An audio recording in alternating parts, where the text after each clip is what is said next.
السلام عليكم ورحمة الله. ازيكم عاملين ايه؟ يا رب تكونوا بخير. معاكم منى من قناة ميمو منى. النهاردة معانا فيديو جديد بوصفة جديدة ان شاء الله هتعجبكم. هنعمل النهاردة مع بعض المسقعة. تعالوا اقول لكم مقادير المسقعة ايه.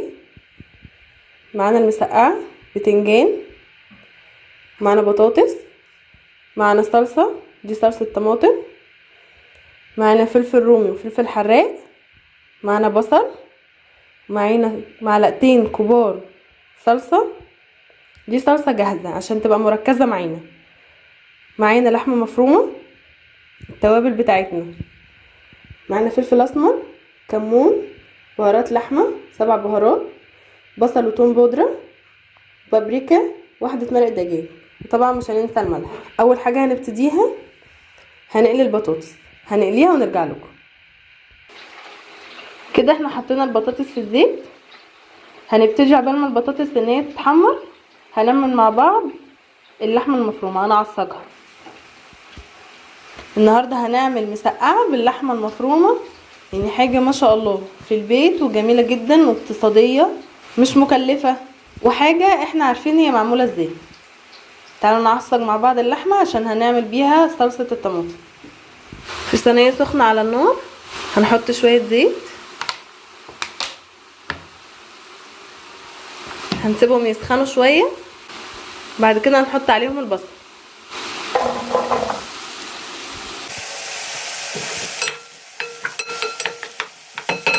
هنسيب البصل يدبل معانا شوية وبعد كده هننزل عليه باللحم.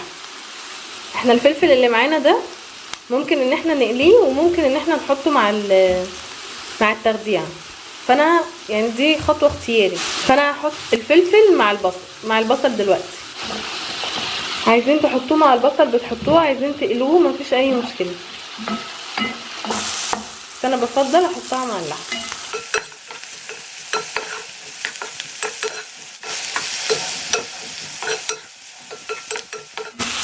كده البصلة دبلت معانا خالص، هننزل باللحم.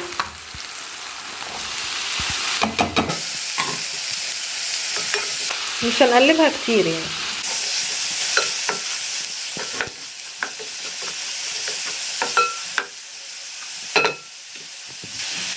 وبعد ما نزلنا اللحمة بتاعتنا هننزل التوابل بتاعتنا كلها، اللي هي فلفل اسمر وكمون، 7 بهارات، بهارات لحمة، بابريكا وتوم باودر وبصل باودر ومرق دجاج، هننزلهم كلهم على اللحمة،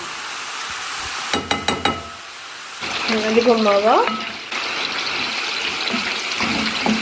كده قلبنا التوابل مع الفلفل واللحمة كويس، هنغطيها ونسيبها تستوي بس شوية وبعد كده نرجع لكم تاني. كده بعد ما غطينا اللحمة تستوي شوية، دي شكل البطاطس بتاعتنا بعد ما اتحمرت. هنبتدي نحمر البتنجان بتاعنا، هنخلصه وهنرجع لكم تاني. وعقبال ما البتنجان بقى يتحمر كانت اللحمة كده استوت. هننزل عليها الاول بمعلقتين الصلصة،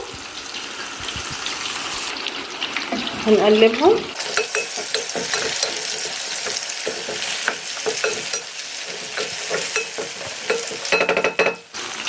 بعد كده هننزل معانا بالصلصة على طول.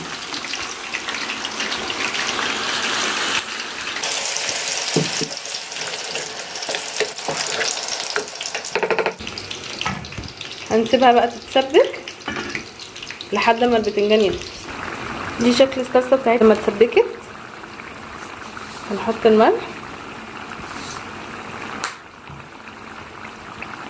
هنظبط لها الملح بقى عشان كده هتبقى جاهزة معانا. كده الصلصة بتاعتنا بقت جاهزة. ده كده شكل البتنجان بتاعنا بعد ما قليناه والبطاطس. يلا بقى نرص الصينية بتاعتنا. بسم الله. هنحط الاول صلصة،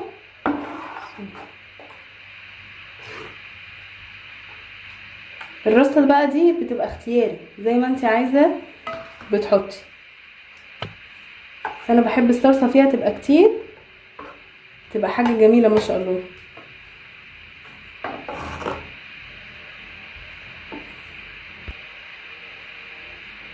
هنحط البتنجان،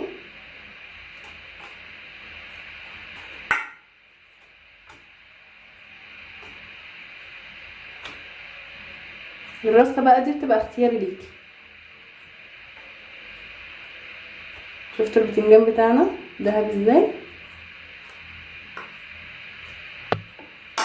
هنحط صلصه.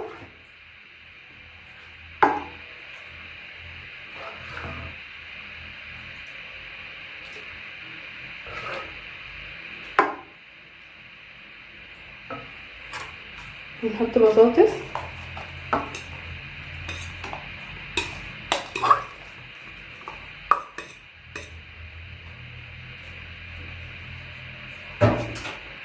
نرجع نحط البتنجان تاني.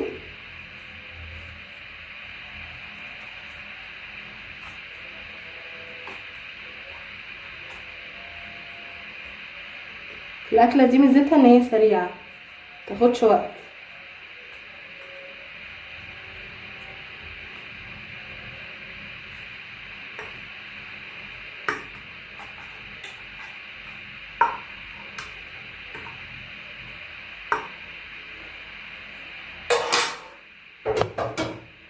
كده بقى نحط الصلصه بتاعتنا كلها.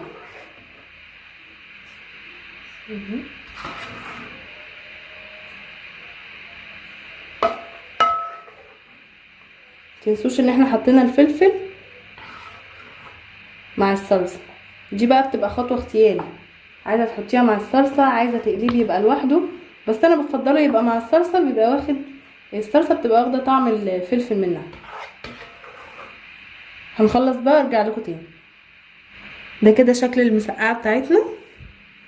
هندخلها الفرن بقى تاخد وش شويه، واول ما تطلع هنوريها لكم. كده الصينيه بتاعتنا جهزت، شوفوا شكلها ما شاء الله. كده الفيديو بتاعنا خلص، اشوفكم على خير في فيديو جديد.